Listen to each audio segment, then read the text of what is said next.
Hello everyone, welcome back to our YouTube channel study for you. Friends, आज का जो हमारा टॉपिक है यह अधिगम संबंधी विकार है, जिसे इंग्लिश में हम लर्निंग डिसऑर्डर्स कहते हैं।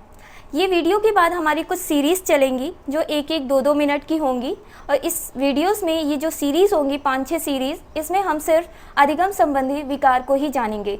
एक वीडियो में एक लेक्चर देंगे, एक डिसऑर्डर को बताएंगे। तो आज का जो हमारा डिसऑर्डर का नाम है वो है इंसोमानिया। लर्निंग डिसऑर्डर में इंसोमानिया जानेंगे कि क्या है ये। तो आइए देखते हैं इंसोमानिया। इंसोमानिया डिसऑर्डर। इंसोमानिया, देखिए इसी में हमारा मतलब छुपा हुआ है। इंसोमानिया शब्द में ही इसका मतलब छुपा हुआ है। सो मतलब सोना, ठीक है। इंसोमानिया, इसको याद कर सकते हैं। ये लोग सोने को मान ही नहीं रहे, ये लोग सोने को मान ही नहीं रहे, ये लोग सोने को मान ही नहीं रहे, मतलब इंसोमानिया। इंसोमानिया डिसऑर्डर एक ऐसा डिसऑर्डर होता है जिसमें व्यक्ति को नींद नहीं आती है, ठीक है। यह इन्हें नींद ना आने की बीमारी को ही इंसोमानिया कहा जाता है। यदि बालक नहीं सो पाता है, उसे स्लीपिंग में प्रॉब्लम आती है, तो उसे चाइल्डहुड इंसोमानिया कहा जाता है। अगर कोई एडल्ट होता है, उसे सोने की दिक्कतें आती है, उसे नींद नहीं आती है, उसे हम एडल्टहुड इंसोमानिया कहते हैं। ओके, इंसोमानिया मतलब होता है नींद ना आने की बीमारी। अब देखिए फ्रेंड्स, नींद ना आने की वजह से हमें कई दिक्कतें हो सकती हैं। लाइक हमारी बॉडी सुस्त रहेगी, इनएक्टिव रहेगी, एक्टिवनेस नहीं रहेगी कोई भी काम करने के लिए, सुस्त रहेंगे, धीरे धीरे कोई काम करेंगे, काम करने में मन नहीं लगेगा, आलस आएगी। रात को हम प्रॉपर तरीके से अगर सो नहीं पाएंगे तो दिन में क्या होगा कि हमें हर टाइम जमुहाई आएगी, सोने झपकी आएगी, ठीक है, नींद आएगी, बार बार सोने का मन करेगा, कोई भी काम करने का मन नहीं करेगा। ये सारी दिक्कतें आती हैं इंसोमानिया में, ठीक है। अगर कोई बालक है जो स्कूल जाता है, पढ़ने जाता है, कोई भी बच्चा, उसे इंसोमानिया डिसऑर्डर है, तो इससे क्या होगा कि वो रात को सो नहीं पा रहा है, प्रॉपर तरीके से अपना नींद नहीं ले पा रहा है, तो उसका सारा दिन डिस्टर्ब रहेगा। दिन डिस्टर्ब रहेगा, इट मीन्स कि बॉडी इनएक्टिव रहेगी, फुर्तीलापन नहीं रहेगा, और उसका एजुकेशन में, लर्निंग में मन नहीं लगेगा।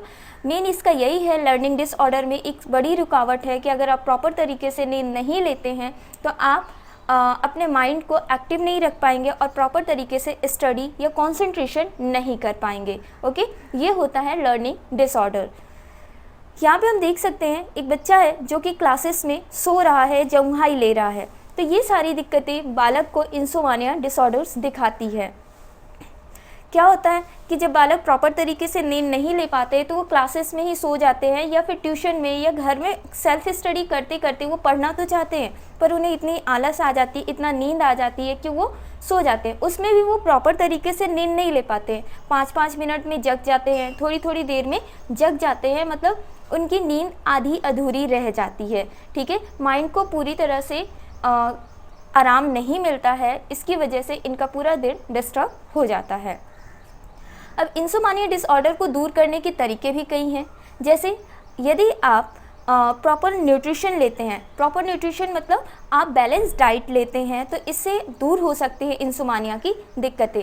अपनी बॉडी को प्रॉपर रेस्ट दें, स्लीप अच्छे से करें, ठीक है, कम से कम या मैक्सिमम मिनिमम 8 घंटे तो आप सोएं ही सोएं, ठीक है।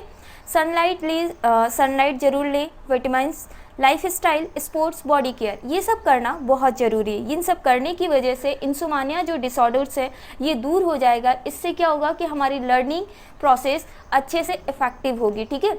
जो भी दिक्कतें आएंगी, जो भी डिसऑर्डर्स होते हैं, वो सारे के सारे हमारे लर्निंग पे इफ़ेक्ट करते हैं। तो हमें अधिगम, इट मीन्स सीखना, तो हम प्रॉपर तरीके से अगर सीखना चाहते हैं, हम अपने डे टू डे लाइफ में हर मिनट हर टाइम कुछ ना कुछ सीखते रहते हैं। यदि हमें अपने आप को फुर्तीला बनाना है, एक्टिव करना है हर एक काम में, तो उसमें क्या होगा कि इस डिसऑर्डर को ख़त्म करना होगा, वो है इंसोमानिया डिसऑर्डर। मैं उम्मीद करती हूँ कि आपको इंसोमानिया डिसऑर्डर अच्छे से समझ में आया होगा। आइए अब कुछ वर्ड्स में देखते हैं कि इंसोमानिया डिसऑर्डर है क्या। स्लीप डिसऑर्डर या स्लीप वीक डिसऑर्डर में नींद की गुणवत्ता, समय, मात्रा की परेशानी शामिल होती है। इसका कहने का मतलब स्लीप डिसऑर्डर, जब आप स्लीप अच्छे से नहीं लेते हैं, इंसोमानिया की दिक्कतें होती है, तो इसमें क्या होता है, इससे आपको प्रॉपर तरीके से नींद नहीं आती, मतलब नींद की जो क्वालिटी होती है वो अच्छी नहीं होती है, ठीक है।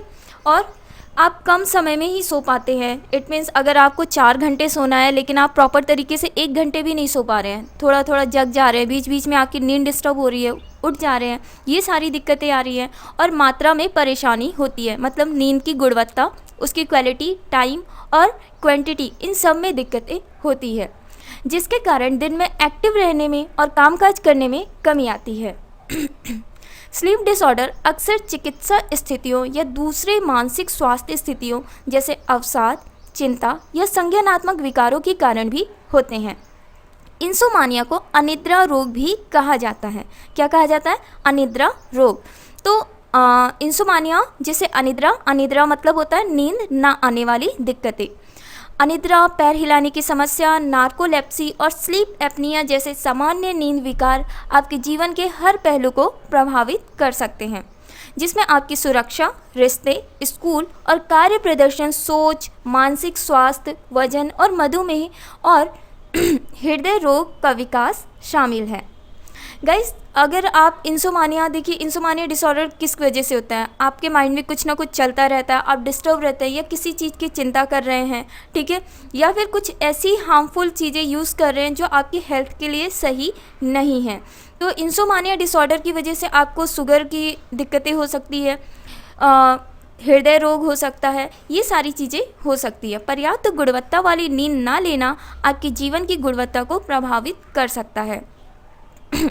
हालांकि अधिकांश नींद संबंधी विकारों को निम्नलिखित 4 लक्षणों में से एक या उससे ज़्यादा से पहचाना जा सकता है। तो आइए देखते हैं किन किन लक्षणों से हम पहचान सकते हैं कि उस व्यक्ति को इंसोमानिया डिसऑर्डर है या नहीं।